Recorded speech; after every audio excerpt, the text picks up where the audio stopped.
Welcome back to Lab Cyber. So in today's video, I'm going to give you 3 tips for personal financial cybersecurity. And the very first tip will be to make sure that at the beginning or end of every single month, you go through your account activity and make sure that every single transaction that you see is one that you recognize and one that you also approved of.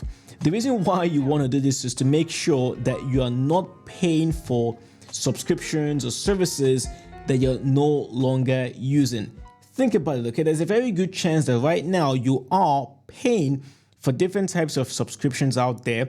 And it's very possible that maybe for the first few months you were paying for this particular subscription, you are using that service, but maybe eventually you found an alternative, or maybe you simply stopped using that service.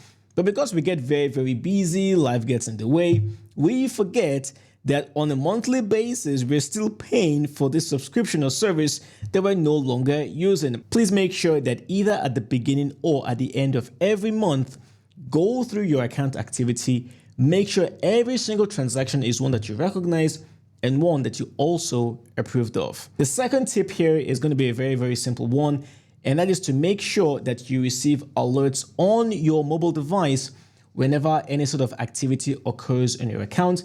Maybe money has been credited, maybe money has been withdrawn. You always want to make sure that you're receiving some sort of notification, maybe via email or SMS, or maybe even in the banking app that you should install on your phone.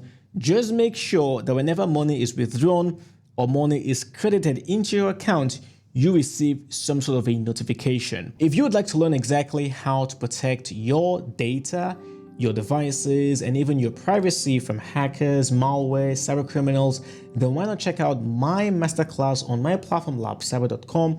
The course is titled The Absolute Beginner's Guide to Personal Cybersecurity, and it's basically a course I have put together that will teach you the most effective tools and strategies to making sure that you're able to defeat hackers and malware. And I cover everything you need to know in this course. I'm going to show you exactly how to create and manage very strong passwords. I'll teach you how you can spot phishing emails, phishing texts, how you can lock down your devices, including your smartphones, your tablets, your laptops, safe browsing habits as well. I'm going to cover social media ethics as well. I'm going to show you how you can manage your privacy on different types of social media platforms, how to work with two-factor authentication, how to ensure that you don't fall victim to identity theft, and so much more. So if you've been looking for a course that will teach you everything there is to know about personal cybersecurity, this is going to be the course for you. I will have a link down in the box below if you're interested in learning more. And now let's get back to the video. The third and final tip, and this is one that surprisingly a lot of people do not do, and that is to simply set limits for both your daily spend and also the daily ATM withdrawals. This is one of my credit cards right here. It is very easy for me to go outside and misplace this card. It's very, very possible, right? And anybody who gets access to this card, they have all my information. They have my name, the credit card number, and of course the 3-digit code, the validity date as well. So they have all the information that they need to use this card to buy some things online. Now, if I set myself a daily spend limit, there is only so much money they'll be able to spend. So the idea here is not to necessarily protect your money as such. It's more to limit the amount of damage that a thief or a cybercriminal will be able to do on your account should they get access to your card. My daily spend limit is only $500 US. So even if somehow they were able to get access to this particular card, okay, $500 is still a lot of money, but at least it's not $1,000, it's not $2,000, it's not $5,000.